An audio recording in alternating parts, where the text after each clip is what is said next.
আশির দশকে সংবাদপত্রে অভিনেতা দীপক পরাশরকে অমিতাভ বচ্চনের সবচেয়ে বড় প্রতিদ্বন্দ্বী বলে ঘোষণা করা হয়েছিল।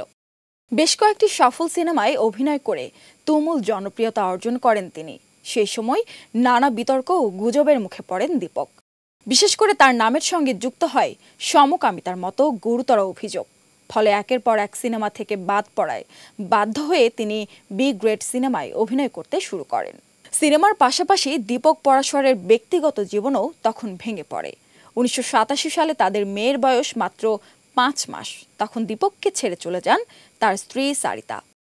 দীর্ঘদিন আলোচনার বাইরে থাকার পর ফিরে আসা কঠিন ছিল উল্লেখ করে দীপক। সম্প্রতি ভারতীয় গণমাধ্যমকে দেওয়া এক সাক্ষাৎকারে তিনি জানান, দুর্ঘটনার পর তার স্ত্রীর আচরণ সম্পূর্ণ বদলে যায়।